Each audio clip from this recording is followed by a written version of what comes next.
Alhamdulillah wa syukurillah wa la hawla wa la quwata illa billah. Asyhadu an la ilaha illallah wa asyhadu anna Muhammadan abduhu wa rasuluhu la nabiyya ba'dah. Yang terhormat Ustaz Syafiq Riza Basalama. Ahlan wa sahlan Ustaz di kantor Otoritas Jasa Keuangan Jember.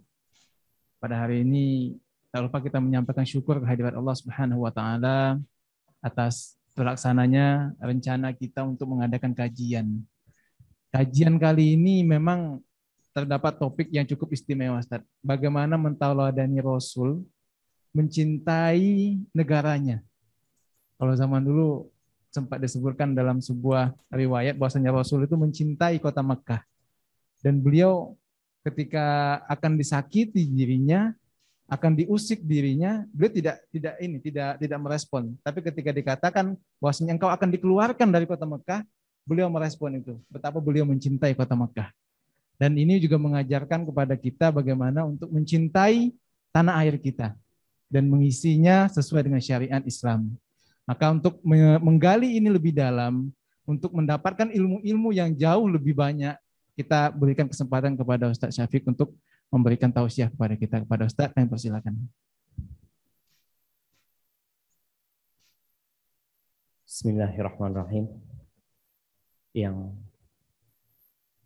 saya hormati Kepala OJK Jember, Hafizahullah Ta'ala, yang saya muliakan insan OJK, ya insan OJK sebutannya, Masya Allah. Yang lainnya bukan insan. Barakallahu fikum. Ana ucapkan Assalamualaikum warahmatullahi wabarakatuh. Waalaikumsalam. Sebelumnya Ana minta maaf, Ana buka masker ya. Jadi memang di kelas waktu Ana ngajar offline mahasiswa, Ana sampaikan semua mahasiswa wajib pakai masker. Kecuali ustadznya. Soalnya kalau ngomong lama-lama sesek nafasnya ustaz. Jadi semoga Allah menyelamatkan kita dari virus ini dengan ikhtiar dan usaha dan dengan taufik dari Allah Jalla Jalaluhu. Alhamdulillahirabbil alamin. Segala puji bagi Allah, Tuhan semesta alam. Dialah yang menciptakan kita. Dialah yang mengatur alam semesta ini. Dialah yang memberikan rezeki kepada seluruh makhluk, bukan hanya kepada manusia. Ikan-ikan pun di lautan, Allah yang memberikan rezeki kepadanya. Semut di lubangnya, cicak yang ada di dinding, semua mendapatkan rezeki dari Allah Jalla Jalaluhu. Wa ma min dabbatin fil ardi illa 'ala Allahi rizquha. Enggak ada satu makhluk pun yang melata di muka bumi ini melainkan Allah yang sudah menetapkan rezekinya. Allahumma salli wa sallim ala sayyidina wa maulana Muhammadin wa ala alihi wa ashabihi ajma'in. Ya Allah, semoga salawat dan salam senantiasa Engkau curahkan untuk hamba kekasih-Mu, untuk baginda Nabi kita Muhammad alaihi salatu wassalam, untuk keluarga beliau, untuk istri-istri beliau, untuk putra-putri beliau, dan untuk seluruh sahabat Nabi. Semoga Allah meridhai kita bersama mereka. Amma ba'd. Kembali kita berjumpa untuk mendapatkan siraman rohani. Kenapa jemaah? Karena manusia ini tercipta dari dua unsur. Yang pertama unsur tanah yang nampak dari lahir kita. Wajah kita, tubuh kita, mata kita, telinga kita. Dan yang kedua dari unsur ruh yang Allah tiupkan. Sehingga ada banyak orang yang terlalu care sama fisiknya. Bahkan kalau emak-emak rajin perawatan. Apa yang dirawat? Rupanya. Tubuhnya. Tapi bagaimana perawatan rohani yang terkadang kita jarang melakukannya. Kalaupun ada kajian, berapa bulan sekali kajian di OJK? Minimal 3 bulan sekali gitu ya. Jadi rohaninya disiram 3 bulan sekali gitu. Masya Allah. Mudah-mudahan 3 bulan itu cukup ya. Karena ada baterai yang nggak bisa dicas sepekan sekali. Sehari udah habis dia. Jadi harus dicas ulang. Berbincang tentang cinta kepada tanah air. Mungkin kita pernah mendengar sebuah ungkapan yang masyhur, hubbul watan minal iman. Mencintai negeri termasuk dari keimanan. Ini hadis palsu.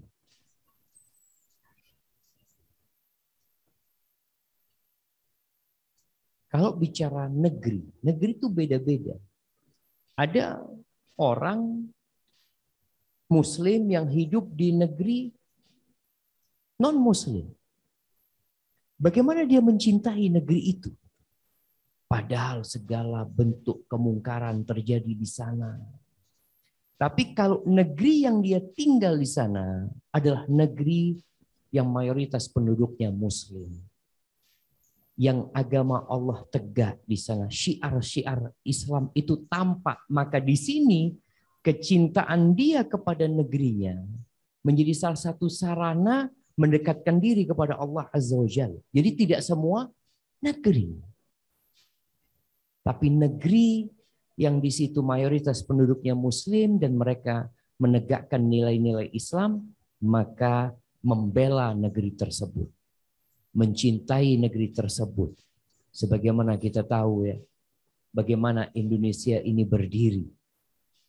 Kalau kita ingat dengan pembukaan Undang-Undang Dasar 1945, apa dikatakan di sana? Atas berkat rahmat Allah yang maha kuasa. Ini sebagai bentuk pengakuan pendiri negeri ini bahwa negeri ini berdiri bukan karena usaha, bukan karena perjuangan belaka, tapi negeri ini berdiri atas berkat rahmat kasih sayang Allah Azza wa Jalla. Bayangin kita jemaah, 350 tahun kita dijajah sama Belanda, kita nggak bangkit. Bahkan sepertinya 3,5 abad itu membuat sebagian masyarakat Indonesia itu lebih berpihak kepada Belanda. Sampai diceritakan bagaimana kadangkala company-nya itu cuma satu. Sisanya itu ya penduduk pribumi. Yang sudah berpikir, ini bicara cinta kepada negeri ya. Dia sudah berpikir adalah memanfaatkan negeri itu untuk kepentingan dia. Tidak berpikir bagaimana membebaskan negeri ini dari penjajah-penjajah tersebut. Dan sepertinya hal itu akan terus ada di dalam sebuah negeri. Orang-orang yang memanfaatkan negerinya untuk kepentingan pribadi. Untuk memperkaya diri sendiri. Dia tidak pernah bertanya, apa kontribusi yang kuberikan kepada negeriku? Tapi yang dia tanyakan, apa yang diberikan oleh negeriku kepada aku? Apa manfaat yang dapat aku berikan, apa yang dapat aku dapat dari negeriku ini? Ana sampai pernah berbincang dengan seorang jenderal. Ana ngomong sama dia, Bang, apakah semua yang masuk ke dalam militer itu mereka untuk membela negeri karena cinta dia kepada negeri, atau mereka cari fulus doang? Jadi keberadaan dia di tempat itu hanya sebagai usaha mencari duit doang. Kata dia, ya mungkin ada. Tetap ada orang-orang baik, betul. Tetap ada orang-orang yang ingin Indonesia ini maju. Tapi tidak dapat dipungkiri banyak pecundang-pecundang yang ingin memanfaatkan jabatan dia untuk memperkaya diri sendiri, bukan untuk kepentingan negeri ini. Kapan Ana mendengarkan sebuah informasi ya, bahwasanya lebih 120 berapa kepala daerah itu dipenjara. Bupati, wali kota, sebagian gubernur, sebagian itu ya Allah. Orang-orang penting yang dipilih oleh rakyat dalam rangka membangun negeri ini. Artinya rakyat itu cinta sama negerinya, tentunya namanya orang cinta sama negeri, dia akan memilih yang terbaik untuk negeri. Dia pikir fulan ini yang terbaik, sehingga suara itu diberikan kepada fulan. Ternyata fulan berada di penjara. Karena korupsi, karena kasus suap, ini menunjukkan orang-orang yang tidak cinta kepada negeri. Apakah insan-insan OJK ini cinta kepada Indonesia? Wallahu a'lam. Bicara lisan, maka ana rasa semua dapat mengatakan aku cinta kepada negeri. Dia bisa menjadikan status dia sekarang cinta kepada tanah air. Tapi terbukti berapa bulan kemudian ternyata palsu cinta dia. Gombal cinta dia kepada negeri. Bagaimana realisasi cinta jemaah kepada Indonesia ini? Yang tentunya ya orang-orang yang mungkin pernah berada di negeri-negeri non-muslim. Kemudian dia datang ke Indonesia, dia akan benar-benar, ya Allah senangnya yang hidup di Indonesia. 5 waktu kita mendengarkan suara azan dikumandangkan. Setiap masuk hotel ada musholanya. Tapi kalau waktu itu kita pernah ke Spanyol, mau sholat itu sulit kita mau sholat. Mau sholat berjamaah itu tanya ke resepsionis, di mana kita bisa sholat gitu. Kata mereka nggak ada tempat. Ya udah di resepsionis ini kata dia. Udah silahkan kalian sholat. Pernah waktu itu kita ke Jepang sama rombongan ke sana, ada kajian, juga kita mau sholat sulit gitu. Walaupun mereka mengatakan ya kita toleransi gitu dengan agama lain, tapi agama yang sholat 5 waktu itu cuma muslim gitu. Jadi yang bentar lagi masuk waktu sholat lagi. Nanti asar masuk waktu sholat lagi. Sehingga diperlukan tempat ibadah itu sepanjang waktu gitu. Dimanapun dia pergi, dia perlu tempat sholat. Tapi yang datang ke Indonesia, subhanallah. Di hotel dia datang ke resepsionis, di mana musola? Selalu ada. Tafadhol. Masuk ke kamar hotel, Masya Allah. Ini bukan hotel syariat ya. Kita lihat mesti ada tanda kiblat. Kepedulian dia dengan muslim. Maka cara mencintai negeri kita yang pertama adalah dengan memperbaiki hubungan dengan pemilik negeri ini. Siapa sih pemilik negeri ini? Apakah Bapak Jokowi? Bukan. Sebelum Bapak Jokowi ada SBY. Sebelum SBY ada Ibu Mega. Sebelum itu ada Abdurrahman Wahid. Sebelumnya ada Habibie, sebelumnya ada Soeharto, sebelumnya ada Soekarno. Dan ternyata orang-orang itu akan pergi meninggalkan negeri ini. Dan satu persatu sudah pergi. Pemilik negeri ini adalah Allah Jalla Jalaluhu. Innal arda lillah. Sesungguhnya bumi itu milik Allah. Bukan milik siapa-siapa. Sehingga kalau kita ingin negeri ini dijaga, maka jagalah hubungan kita sama Allah Azza wa Jalla. Tentara yang dimiliki oleh negeri kita, insya Allah mereka mampu untuk menghadang pasukan-pasukan asing yang akan merebut sebagian negeri ini. Insya Allah ya kita berbaik sangka. Mereka mampu insya Allah. Tapi mereka tidak mampu untuk menghadapi murka Allah Azza wa Jalla. Ketika terjadi tsunami, apa yang mampu dilakukan oleh prajurit yang mereka dilatih untuk berperang? Gak ada. Yang bisa mereka lakukan adalah pasca tsunami. Ketika tsunami terjadi, yang ada semua lari. Ketika terjadi COVID-19, seperti yang kita lihat, apa yang bisa dilakukan oleh tentara-tentara, oleh TNI, oleh Polri? Nggak ada.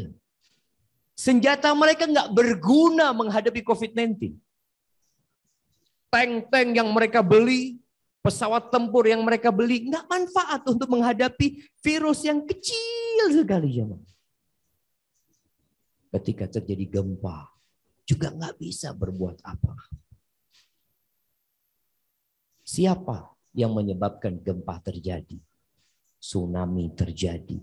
COVID-19 tersebar. Yang dia masuk ke negeri kita tanpa paspor. Dan dia juga lewat imigrasi tanpa ada yang dapat mengecek masuknya COVID-19. Anak ingat. Bulan Maret, awal Maret, tahun 2020. Waktu itu kita berangkat umroh. Tapi sampai Palestina, kita nggak boleh masuk Mekah sama Madinah. Ditolak, harus pulang ke Indonesia.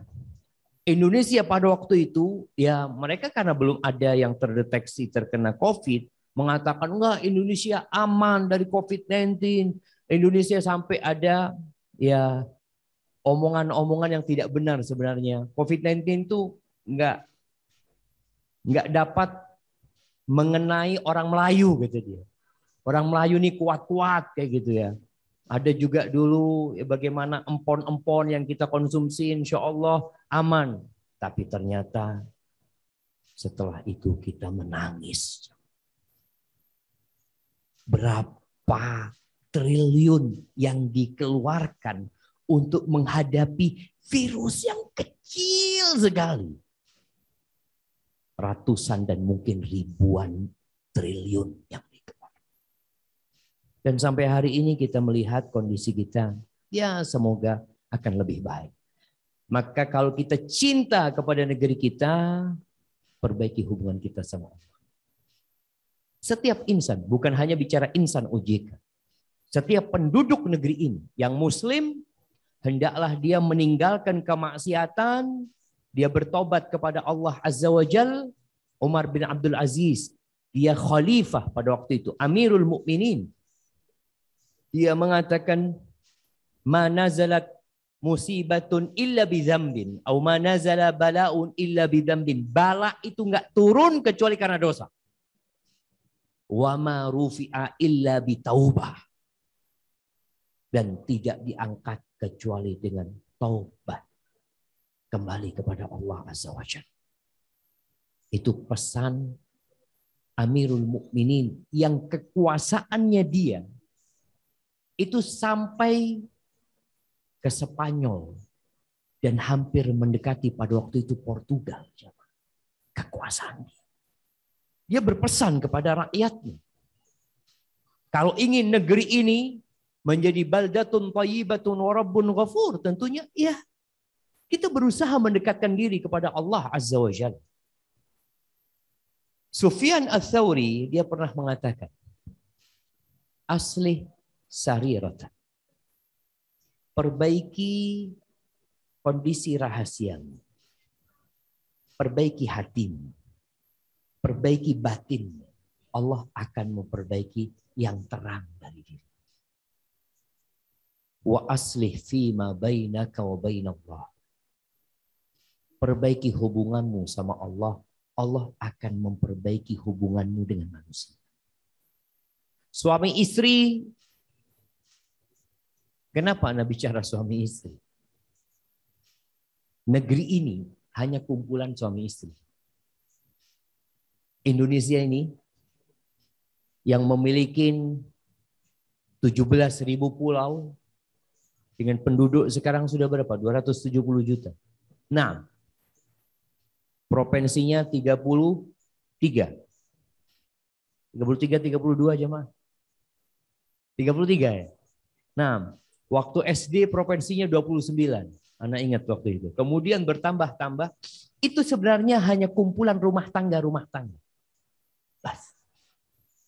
Makanya kenapa ada RT? Karena memang inilah akar dari negeri ini. Ketika suami istri ribut, salah satu penyebabnya dosa. Rumah tangga itu jadi hancur kadang-kala gara-gara dosa. Maka kalau setiap rumah tangga itu memperbaiki hubungan mereka sama Allah, insya Allah hubungan sama istrinya, istri hubungan sama suaminya, nanti di kantor hubungan sama kawan-kawannya, anak buah sama bosnya, Allah yang akan perbaiki. Sebagian kita itu pura-pura baik, cuman. Pura-pura baik. Di kantor dia kelihatan orang baik, ya, peduli sama sesama, tapi ketika dia sendirian, ternyata dia nggak baik. Dia selama ini pura-pura baik aja. Ini penyebab negeri kita binasa.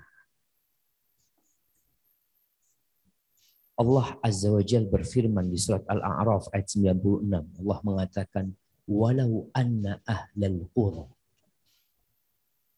amanu wattaqau. Andai kata penduduk negeri itu, negeri mana aja, andai kata penduduk negeri itu amanu wattaqau, dia beriman, melaksanakan perintah Allah Azza wa Jalla, wattaqau, dia bertakwa, larangan-larangan dia tinggalin. Karena ada orang yang sholat zuhur, Masya Allah, berjamaah di kantor. Ini cerita kawan-kawan kita yang di Jakarta. Anak pernah ngisi di salah satu lembaga, mereka cerita, Ustaz. Ini Ustaz lihat nanti sholat zuhur rame Ustaz. Tapi Ustaz lihat nanti bagaimana mereka bekerja. Allah tidur-tiduran. Fulus haram masuk sama dia. Jadi dia beriman namun gak bertakwa kepada Allah Azza wa Jalla. Beriman ini melaksanakan perintah-perintah Allah, bertakwa itu meninggalkan larangan-larangan Allah. Apa yang akan terjadi dengan negeri tersebut? La fatahna alaihim barakatin minas sama'i wal ardh. Kata Allah, kami benar-benar akan membukakan. Allah yang akan buka. Karena tadi kita bicarakan negeri ini milik Allah Azza wa Jalla.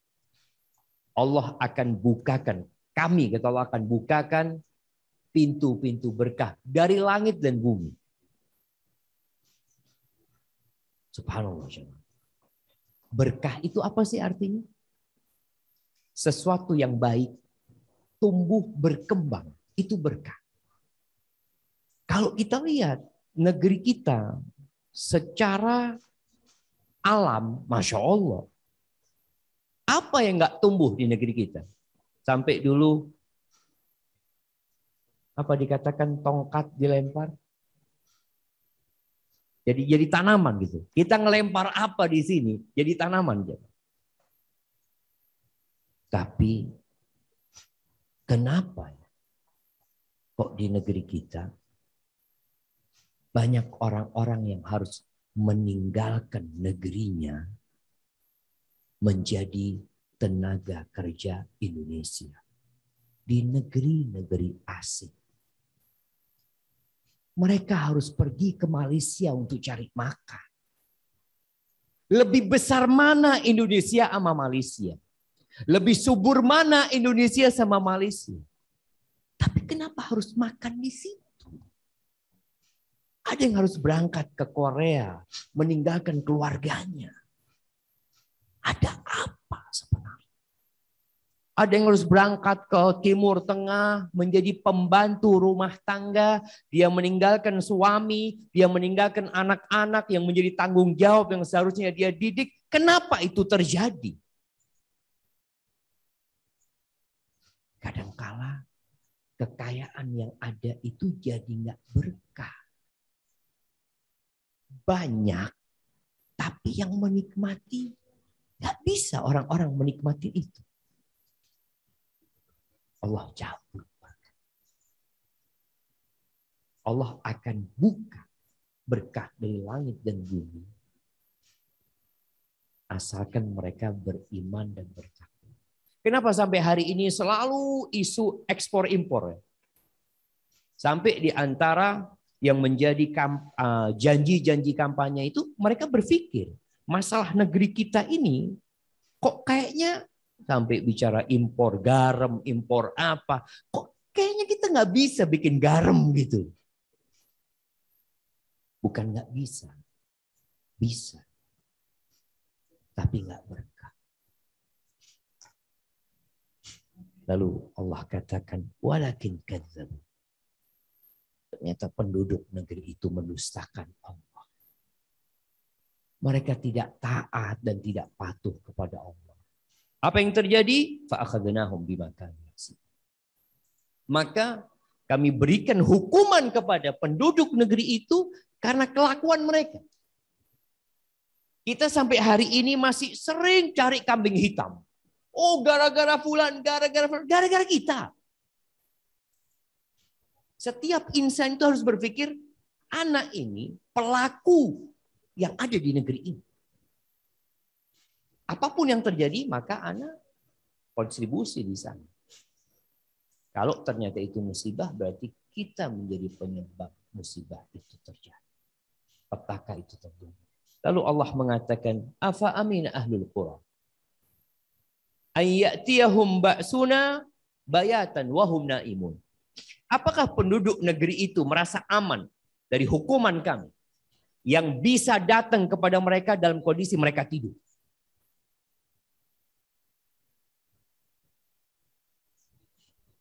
Pernah terjadi gempa di malam hari. Orang pada tidur. Kalau mereka siang hari, insya Allah mereka bisa keluar, melarikan diri. Tapi Allah kirim gempa kalau mereka tidur.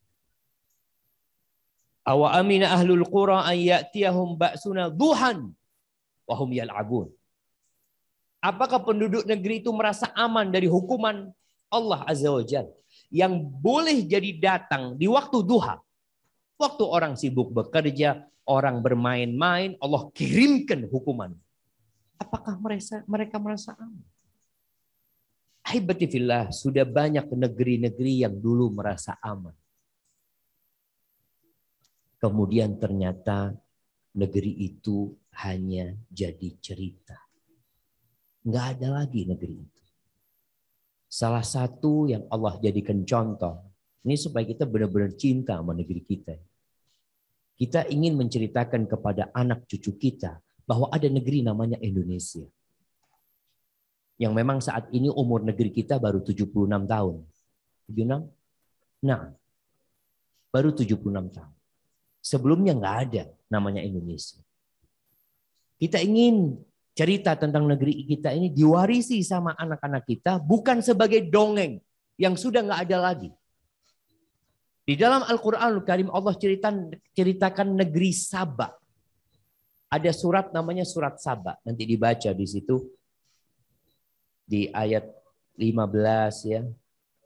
16 dan selanjutnya Allah mengatakan laqad kana li saba'in fi maskanihim ayah. Negeri Saba itu menjadi negeri percontohan. Allah sebut di tempat tinggal mereka. Jannatani an yaminin wa shimal. Negeri itu diapit dengan 2 kebun jemaah. Jadi negeri itu hijau. Orang itu hidup di sana.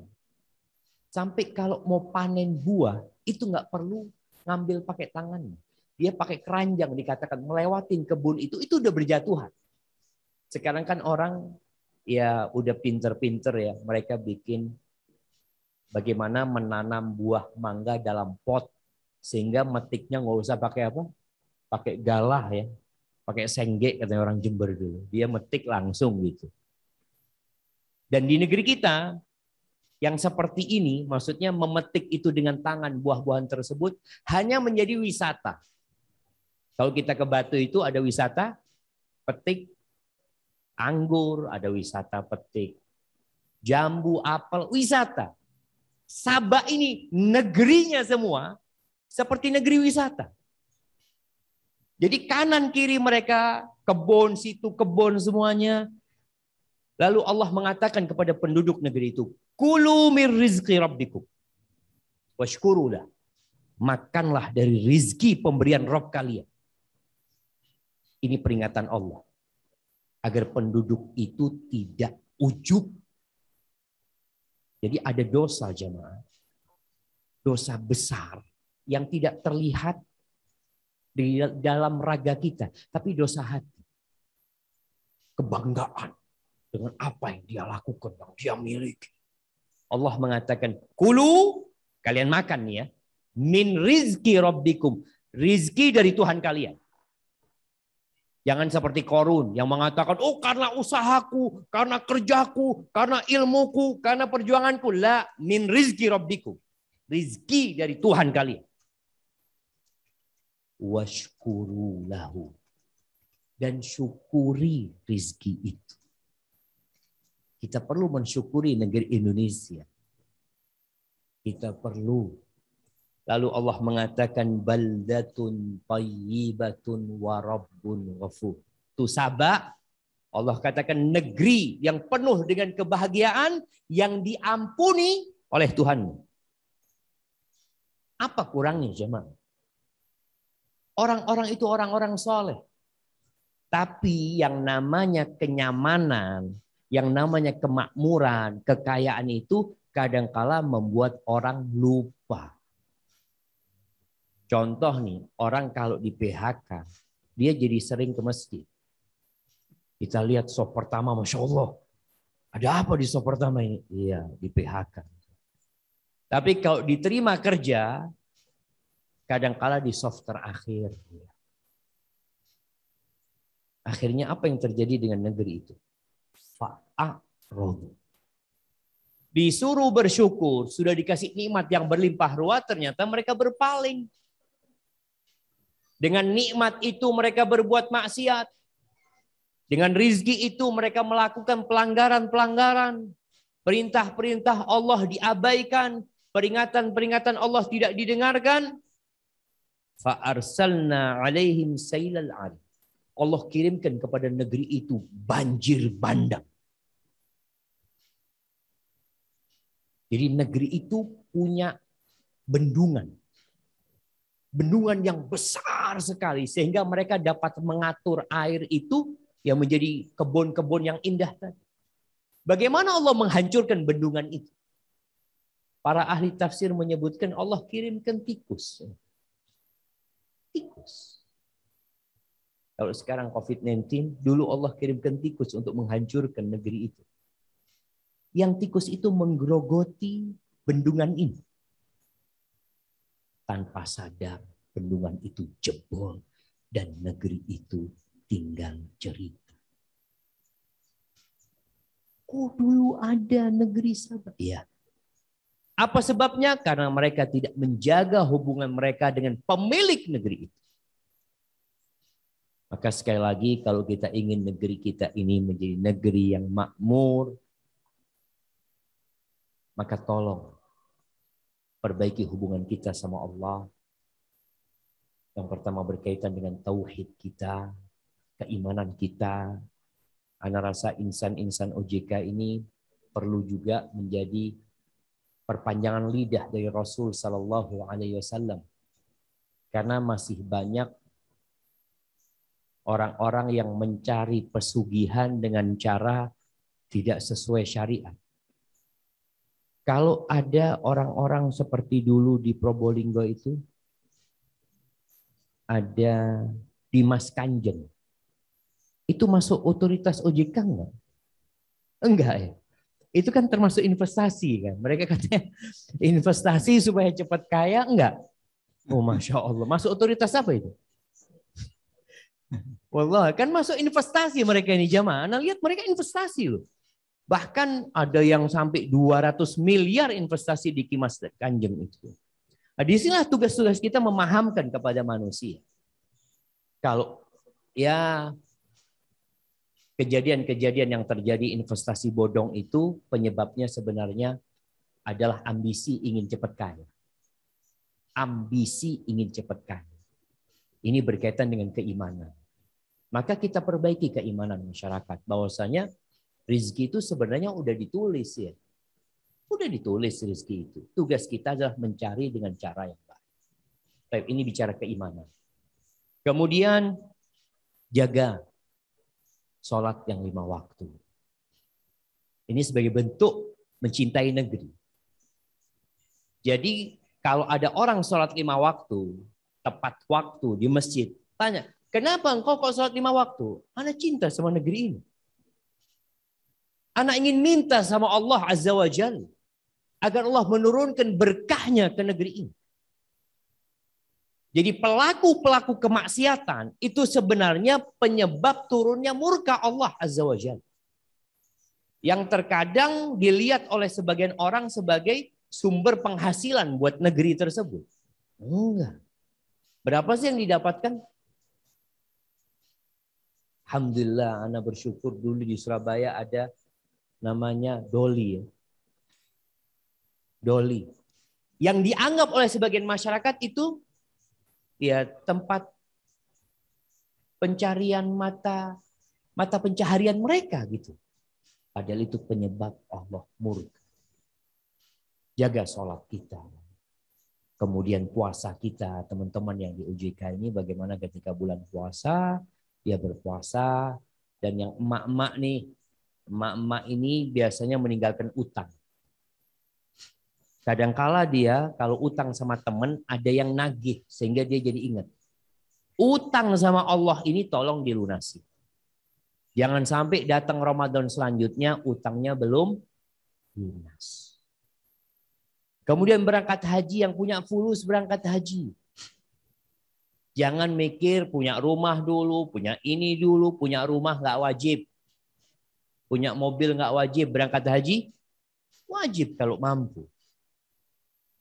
Kemudian ahibati fillah, setelah memperbaiki hubungan dengan Allah Azza wa Jalla, kita memperbaiki hubungan dengan manusia. Hablum minallah dijaga, hablum minan nas dijaga. Nih teman-teman yang bekerja. Jadikan pekerjaan ini ibadah. Jadi gimana keluar dari rumah, berangkat ke kantor OJK ini bernilai ibadah. Itu cukup dengan niat sebenarnya. Sebagian kita nggak pernah pasang niat. Kenapa engkau kerja? Kenapa engkau capek-capek? Ada yang dikirim ke Banyuwangi katanya. Meninggalkan keluarganya. Kenapa? Mau apa sebenarnya engkau? Rasulullah Shallallahu Alaihi Wasallam. Beliau pernah bersama para sahabatnya melewatin seorang laki-laki yang begitu gigih, giat, tekun bekerja dengan fisik yang Masya Allah. Para sahabat Nabi radhiyallahu taala anhu mengomentari orang tersebut. Laita hadza fi sabilillah. Andai kata semangatnya dia, tenaganya dia itu digunakan untuk berjihad di jalan Allah, tentunya akan lebih baik gitu. Berarti para sahabat memandang orang yang bekerja ini seperti rendah. Karena bukan ibadah. Maka Rasul sallallahu alaihi wasallam meluruskan pemikiran yang salah ini. Beliau mengatakan kepada mereka, "Lau kana yas'a ala abawaini syaikhaini kabirain fahuwa fi sabilillah." Kalau dia itu bekerja dalam rangka memberikan nafkah kepada kedua orang tuanya yang sudah sepuh, fahuwa fi sabilillah. Dia itu di jalan Allah. Dia itu sedang beribadah gitu. Masya Allah. Ini niatnya. Yang kedua, lau kana yas'a ala sigharin lahu. Kalau dia bekerja demi memberikan nafkah kepada anak-anaknya yang masih kecil, fahuwa fi sabilillah, maka dia di jalan Allah.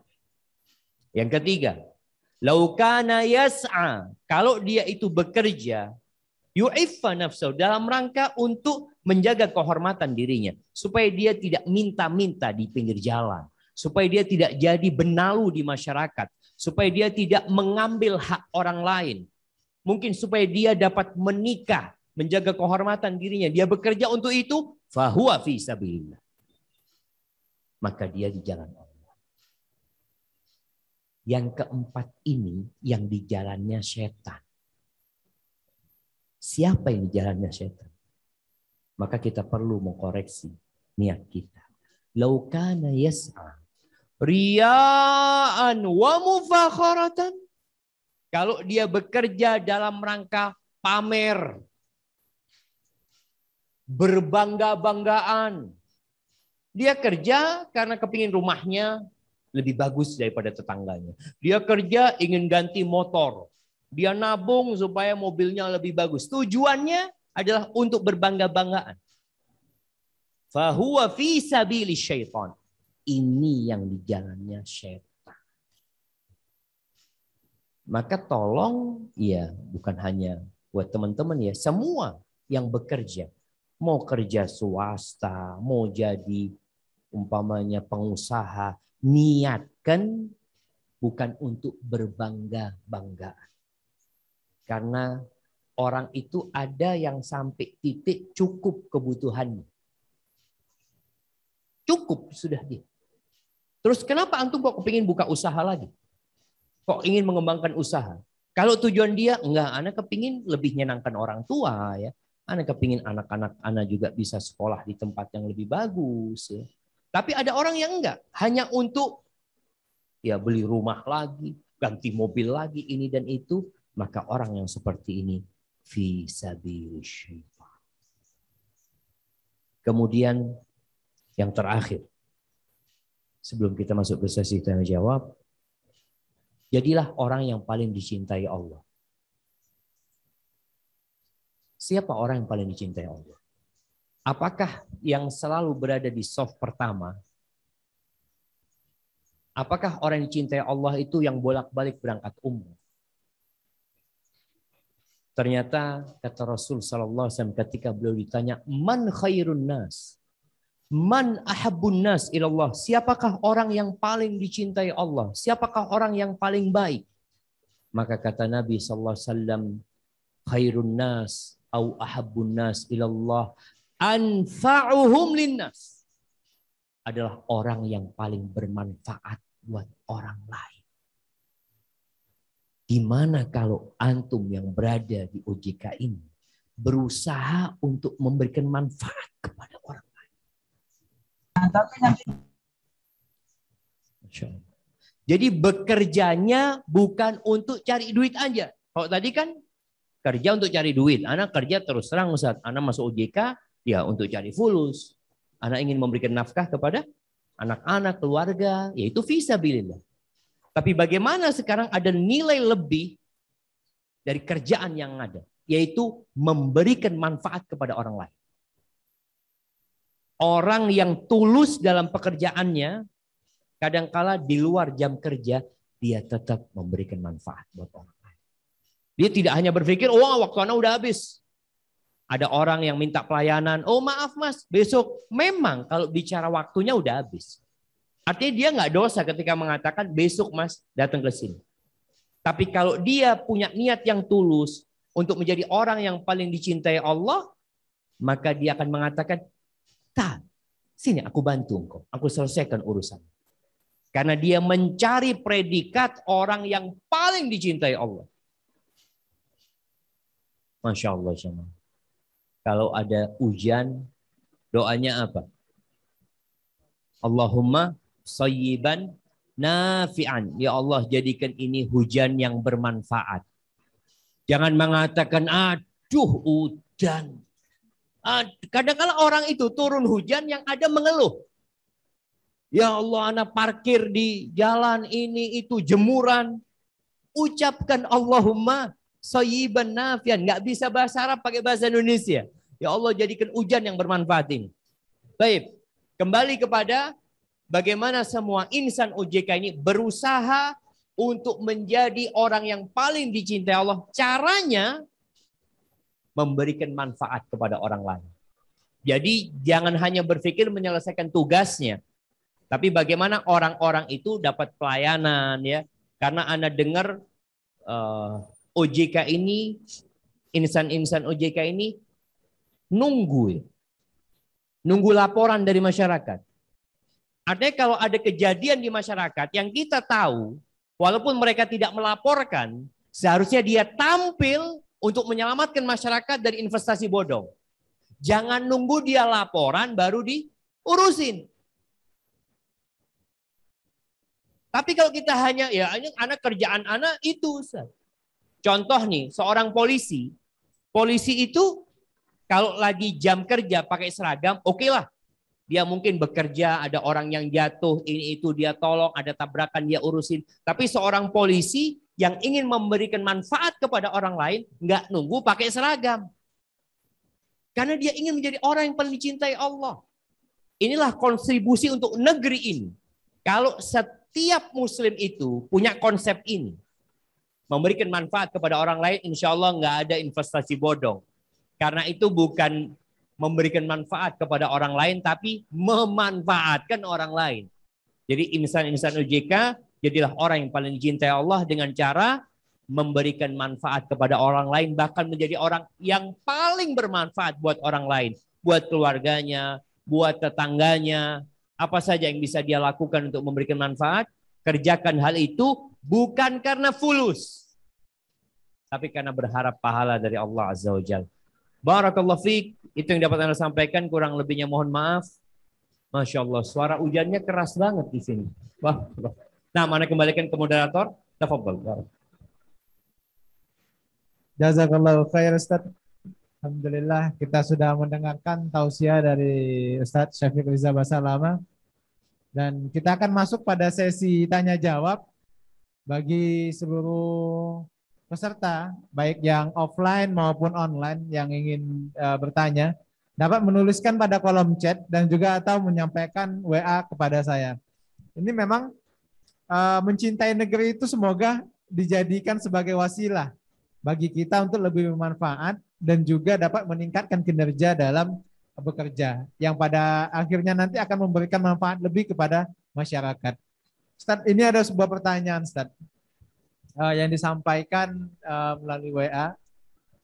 Dia mencintai negeri ini termasuk yang ada di dalam negeri ini katanya kan. Nah, apakah nanti akan dikumpulkan di akhirat nanti ke dalam surganya Allah? Misalnya kalau saatnya dia masuk surga, dia mencintai seekor kucing peliharaannya. Apakah dia akan dipertemukan kembali dengan kucingnya nanti di surga?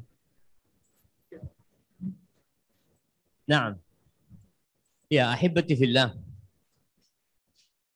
Loyalitas seorang muslim itu sebelum kepada negerinya tentunya kepada Allah Azza wa Jalla. Jadi dia mencintai karena Allah, benci karena Allah. Di negeri kita ini ada hal-hal mungkin yang perlu kita benci. Apa? Perbuatan-perbuatan kemaksiatan, ya. Kalau kita lihat tadi pelaku investasi bodong, masa kita cinta sama mereka? Dia termasuk penduduk negeri ini gitu loh. Dia termasuk satu bangsa sama kita, bahkan satu suku, satu agama sama kita. Apakah kita mencintai dia? Ya kita benci sama orang-orang yang melakukan dosa gitu. Kalau berkaitan dengan orang akan dikumpulkan dengan apa yang dia cintai. Apakah dia akan dikumpulkan dengan kucing peliharaan dia yang dia cintai? Jadi cinta itu ada yang karena Allah Azza wa Jalla, ada cinta yang karena naluri. Seperti anak cinta sama bapaknya. Walaupun bapaknya non-muslim. Itu cinta yang wajar. Bapak cinta sama anaknya. Bagaimana Nabi Nuh alaihissalam cinta sama anaknya. yang disebut namanya Kan'an anaknya ini. Sampai ketika banjir itu telah melewatin rumah-rumah ya, anaknya itu dipanggil sama Nabi Nuh alaihissalam. Ya bunayya arkam ma'ana. Wahai anakku, ayo kau ikut sama aku gitu. Engkau bersamaku kata dia. Apa kata anaknya? Sa'awi ila jabalin. Aku akan mendaki ke gunung yang menyelamatkan aku dari air. Akhirnya Allah tenggelamkan. Nabi Nuh sedih karena itu anaknya, darah dagingnya. Ini cinta fitrah gitu sebenarnya. Itu sebenarnya hal yang tidak masalah kalau bicara cinta naluri. Kalau bicara kecintaan dia dengan kucingnya, apakah dia akan kumpul dengan kucingnya? Di surga itu, semua yang disukai akan didapatkan.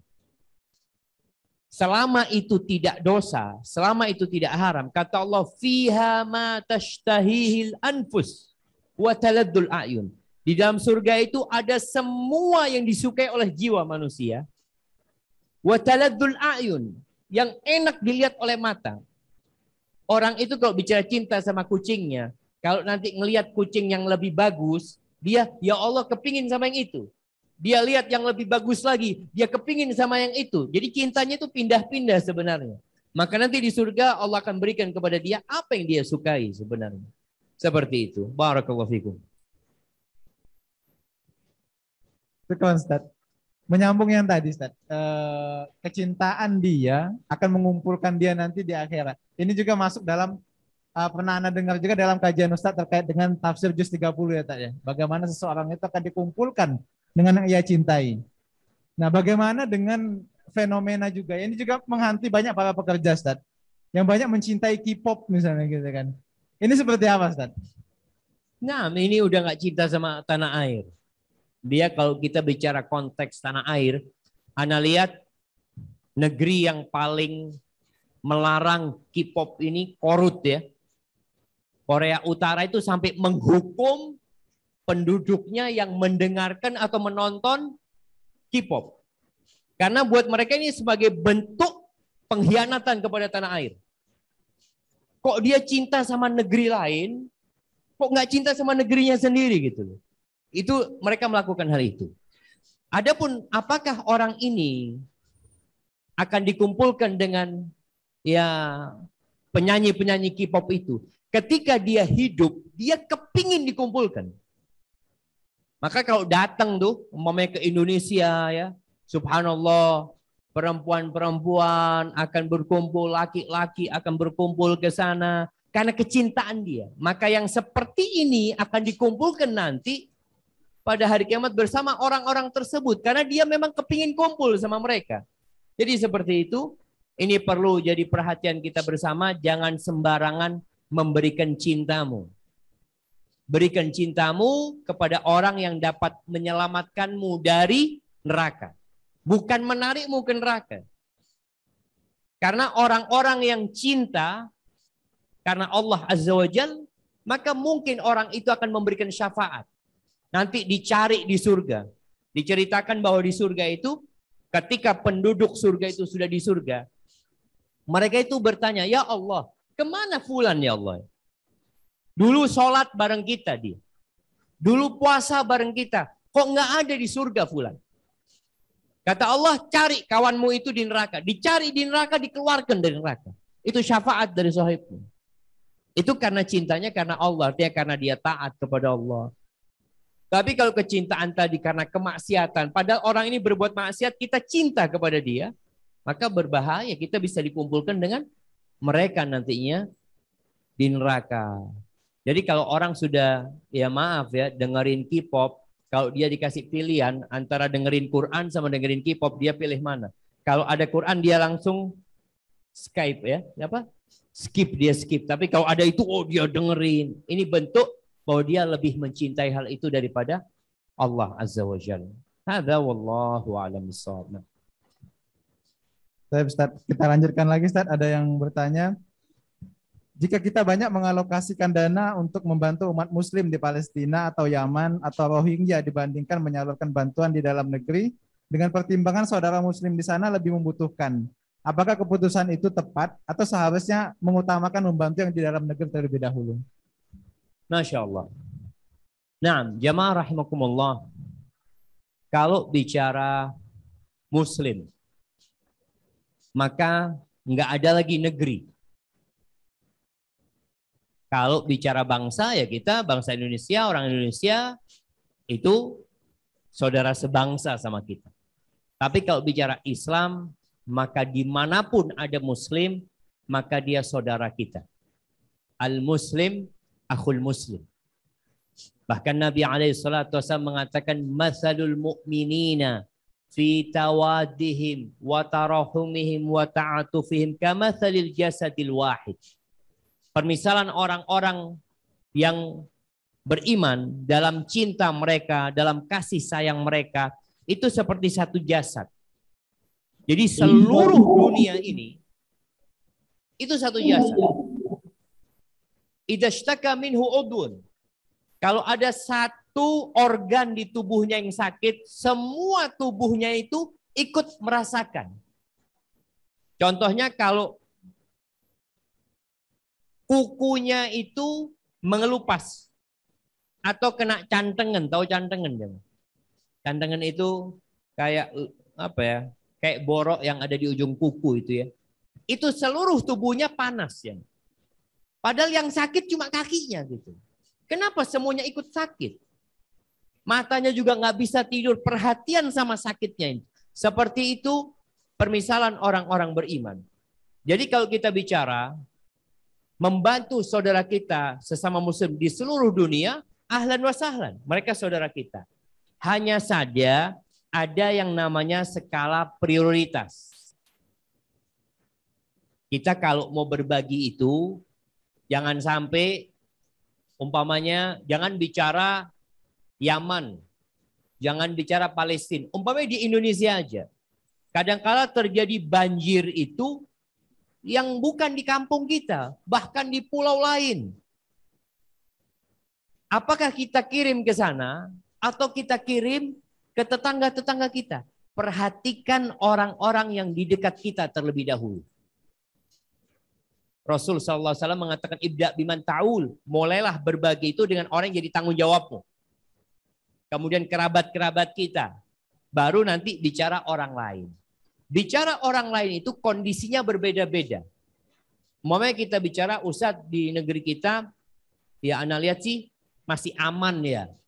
Yang di Yaman ini parah banget Ustadz, membicara sumur. Kita lihat jamaah, orang-orang Timur Tengah itu bikin sumur di Indonesia. Mereka bikin sumur di Indonesia. Orang Indonesia bikin sumur di Yaman. Masya Allah. Ini salah satu bentuk ya saling mencintai di antara mereka. Anda rasa nggak ada masalah, bahkan itu hal yang baik, asalkan jangan sampai dia memperhatikan yang jauh, yang di depan mata dia, yang di sekitar dia, dia tidak pedulikan. Karena masalah yang besar itu menjadi perhatian semua negeri. Tapi masalah yang di belakang rumah kita, tetangga kita, hanya kita yang tahu kondisi mereka. Orang-orang nggak tahu gitu loh. Seharusnya kita lebih peduli dengan yang ada di sekitar kita terlebih dahulu daripada yang jauh-jauh. Hada wallahu a'lam bishawab. Ustaz, ini ada pertanyaan lanjutan Ustaz. Assalamualaikum warahmatullahi wabarakatuh Ustaz. Waalaikumsalam. Semoga Ustaz dan keluarga sehat serta umat muslim di seluruh dunia diberikan kesehatan dan kita selalu diberikan kemudahan menuntut ilmu. Ada pertanyaan Ustaz. Yang pertama adalah, adakah tips agar kita selalu bisa menjaga tauhid kita ketika kita sedang futur dan banyak kesibukan dunia yang mengurangi waktu kita beribadah dan memperbaiki hubungan kita kepada Allah? Kemudian yang kedua, bagaimana supaya kita tidak lupa bersyukur dan terus berusaha bekerja dengan baik karena was-was setan memang berasal dari berbagai arah. Kemudian yang ketiga, bagaimana kita menjaga niat kita selalu fisabilillah dan konsisten di jalan tersebut. Jazakallahu khairan. Salam. Kayaknya Ana nggak dengar dengan jelas ya maaf. Kena suara hujan ini. Coba Ana. Nah.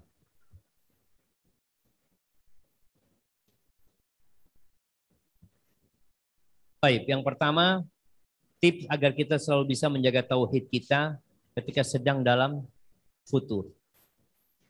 Ya, orang itu ada masa semangat, ada masa futur. Loyo. Kadangkala datang waktu kita sholat qobliyah, ba'diyah, puasa Senin Kemis, nanti datang waktu sampai sholat wajib pun kadangkala hampir telat. Bagaimana kita menjaga kondisi iman kita ini?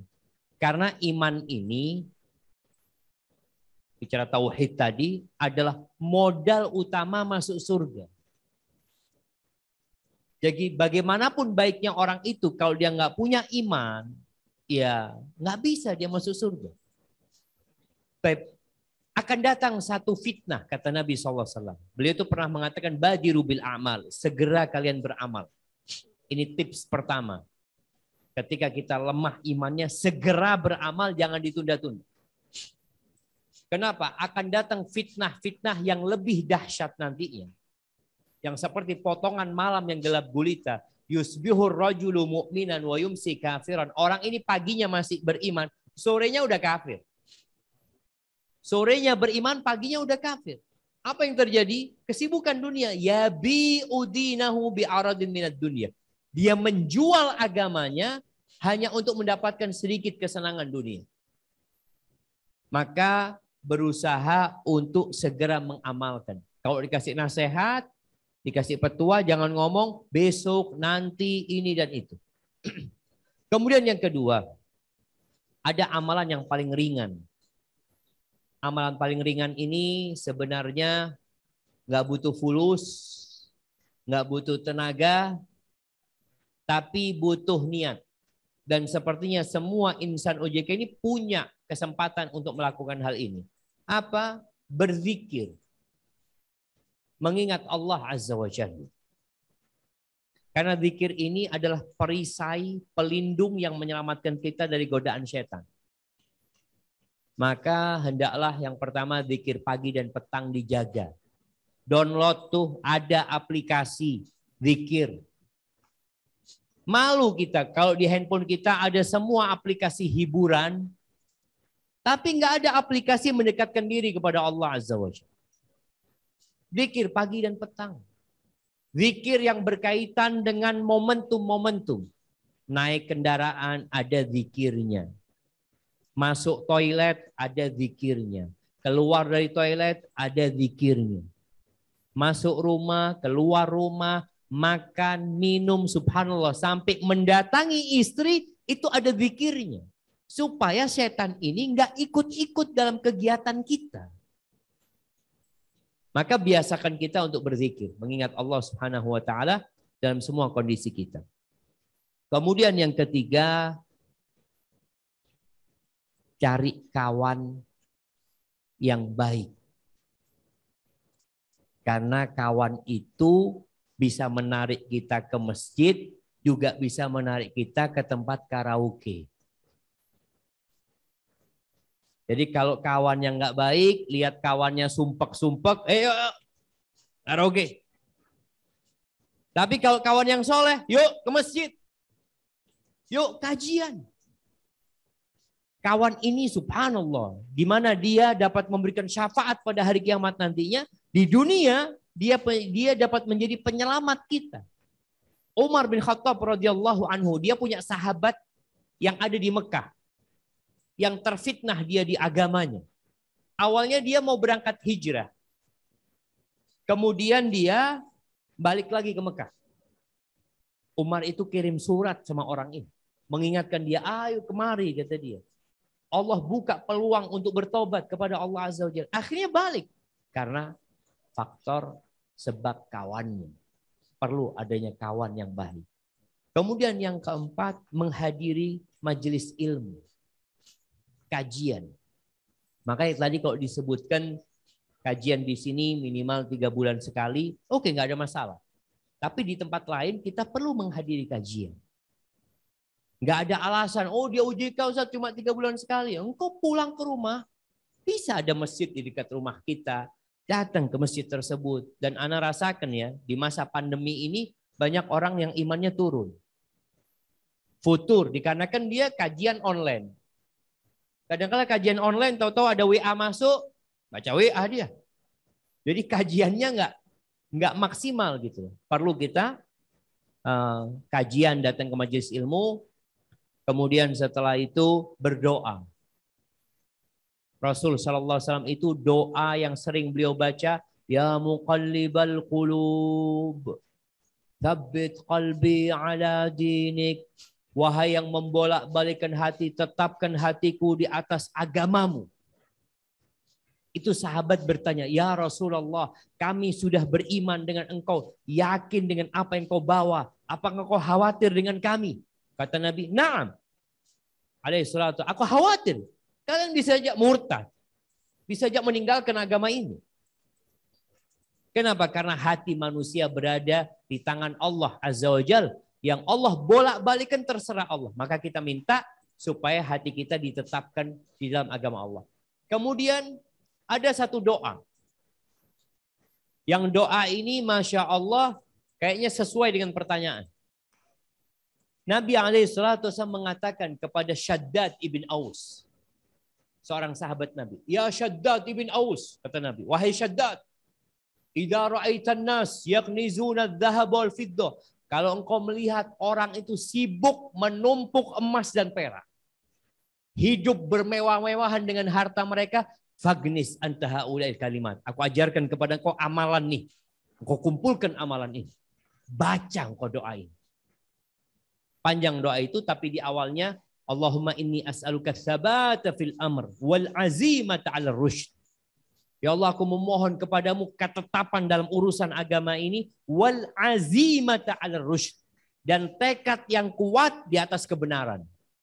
Karena ada orang yang semangat beramal tapi tersesat dia. Kita minta kepada Allah supaya diteguhkan dan supaya dikasih semangat untuk mengamalkan kebenaran tersebut. Ada wallahu a'lam. Kemudian yang kedua. Masya Allah. Nah, yang kedua bagaimana supaya kita tidak lupa bersyukur dan terus berusaha bekerja dengan baik karena was-was setan memang berasal dari berbagai arah. Nah, mahibati fillah. Muslim itu nggak boleh putus asa. Dalam semua kondisi. Kita tahu bagaimana Nabi Ayub yang dikasih penyakit ya. Nabi Ayub ini awalnya orang kaya raya. Nabi yang kaya raya, yang punya anak banyak. Kemudian Allah kasih cobaan. Hartanya habis semuanya. Sampai yang bekerja itu istrinya. Ditambah anaknya habis dan penyakit yang menjijikkan. Apakah putus asa dari rahmat Allah? Enggak pernah. Apakah kemudian berburuk sangka sama Allah? Enggak. Beliau berdoa mengatakan wa ayyuba idnada rabbahu anni masaniyad-dur wa anta arhamur rahimin. Dia mengatakan, ya Rabb, aku terkena penyakit, aku terkena bala, musibah, dan engkau adalah yang paling penyayang di antara semua yang menyayangi. Jadi dia tetap berbaik sangka sama Allah Azza wa Jalla. Maka bicara bersyukur kepada Allah, terus bersyukur. Walaupun gagal lagi usaha berbaik sangka sama Allah, ini menjadi pengangkat derajat, penghapus dosa. Karena ya mungkin teman-teman di OJK menghadapi orang-orang yang usaha kemudian bangkrut dia, ya bagaimana memotivasi dia untuk terus berbaik sangka sama Allah Jalla Jalaluh. Dan berdoa, Allahumma a'inni ala dzikrika wa syukrika wa husni ibadatik. Ya Allah, bantulah aku untuk senantiasa mengingatmu, bersyukur kepadamu, dan beribadah yang baik kepadamu. Barakallahu fiikum. Jazakallahu khair, Ustaz. Ini ada pertanyaan penutup, Ustaz, untuk sesi kita pada hari ini. Ada sebuah pertanyaan yang disampaikan oleh seorang wanita. Ini curahan hatinya, Ustaz. Jadi, bagaimana kalau kondisinya dia adalah seorang istri, kemudian suaminya ini sudah cukup memberikan nafkah kepada dia. Nafkah, maksudnya secara harta itu sudah cukup. Apakah ketika dia meminta untuk bekerja, ini termasuk dalam kategori menentang sunatullah, bahwasanya seorang wanita itu harus di rumah. Kemudian yang kedua, seorang istri ini juga memiliki cita-cita untuk menjadi ibu rumah tangga. Namun juga ada sebuah cita-cita untuk sekolah ke luar negeri katanya. Apakah dia tetap mengazamkan diri untuk menjadi ibu rumah tangga, mengurus anak dengan baik, atau dia coba untuk kejar kembali cita-citanya sekolah ke luar negeri? Masya Allah. Nah, barakallahu fiik. Jadi kembali ada perempuan-perempuan yang sudah dicukupin sama suaminya, tapi dia maksa bekerja. Apa niatnya? Tadi kan udah disampaikan. Orang itu bekerja akan berniat, akan bernilai ibadah kalau dia bekerja untuk memberikan nafkah kepada orang tuanya. Untuk memberikan nafkah kepada anak-anaknya. Untuk mencukupi dirinya. Ini perempuan semua udah dicukupi. Apa niatnya? Kalau niat bekerja dia, ya untuk berbangga-banggaan, ya untuk beli tas yang bermerek, untuk beli ini itu macam-macam, yang ditakutkan dia fisabilis syaitan. Jadi bekerjanya dia bukan bernilai ibadah, tapi akhirnya di jalan setan. Gitu. Kalau memang tadi semuanya sudah dicukupin oleh suaminya. Kemudian bagi para wanita, boleh bekerja wanita itu sebenarnya. Asalkan ya tidak meninggalkan tanggung jawab dia. Sebagian istri para sahabat itu bekerja. Ummu Salamah, istri Nabi. Ummu Salamah ini tinggal mati sama suaminya, janda dia. Punya anak 3.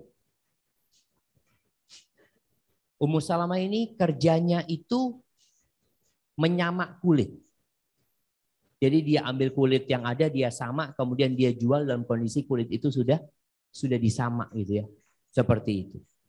Ketika dia menikah sama Nabi SAW,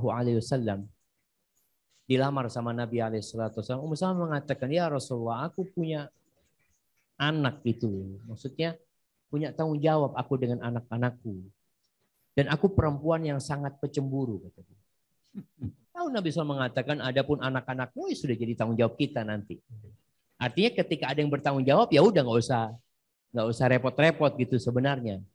Kemudian berkaitan dengan cemburunya, kata Nabi SAW, ya kita minta sama Allah supaya menghilangkan kecemburuan tersebut. Akhirnya Nabi menikah dengan Ummu Salamah. Tapi Ummu Salamah tetap punya kerjaan. Gitu. Dia tetap berusaha dengan seperti itu. Istri Nabi juga Zainab. Nabi SAW itu pernah mengatakan, yang paling cepat mati akan bergabung dengan aku itu yang paling panjang tangan. Yang paling panjang tangan. Akhirnya istri Nabi ini panjang-panjangan tangan. Ternyata yang meninggal duluan Zainab. Zainab ini dia itu punya keterampilan. Salah satunya dia bikin dari kulit tersebut. Dia jual gunakan untuk sedekah. Jadi dia bekerjanya itu bukan untuk memperkaya diri. Tapi memang untuk membantu orang lain. Jadi buat perempuan yang bekerja kalau sudah dicukupin. Tolong dia tanyakan kepada dirinya. Kenapa engkau bekerja? Sedangkan engkau punya tanggung jawab ya. Makanya kadang-kala kita heran. Ini perempuan bekerja, suaminya juga bekerja dengan penghasilan yang cukup, anaknya dirawat sama orang lain. Yang merawat anaknya itu bukan ibunya gitu. Maka ditakutkan nanti akan muncul generasi-generasi yang jiwanya itu bukan jiwa ibunya. Tapi jiwa ya babysitter itu. Maka ini mungkin buat mereka yang bekerja, perempuan yang bekerja dia sudah dicukupi sama suaminya, untuk melihat kembali niat kenapa dia bekerja. Dan yang bekerja, kalaupun nanti dia niatnya benar, jangan sampai akhirnya dia menelantarkan yang menjadi kewajiban dia sebagai seorang ibu, sebagai seorang istri. Maka kadang-kala suami itu malas pulang. Karena dia datang ke rumah, istrinya belum datang. Ketuk pintu, assalamualaikum, yang buka pembantu. Allahu Akbar. Nih. Ada pembantu di rumah ini. Itu kadang-kadang menggoda dia. Padahal Rasulullah SAW mengatakan kalau seorang laki-laki melihat sesuatu yang membangkitkan hasratnya. Kata Nabi SAW, "Falyarji ila ahli", pulang ke rumahnya gitu. Karena dia bisa menyalurkan hasratnya di situ. Tapi kalau ternyata istrinya nggak ada, ya harus sabar dia dengan kondisi yang seperti itu. Ada pertanyaan kedua. Ya kalau bicara ambisi, orang itu punya ambisi macam-macam. Jadikan ambisi kita tertinggi itu adalah bagaimana kita masuk surga. Kalau bicara perempuan punya ambisi sekolah ke luar negeri, buat apa?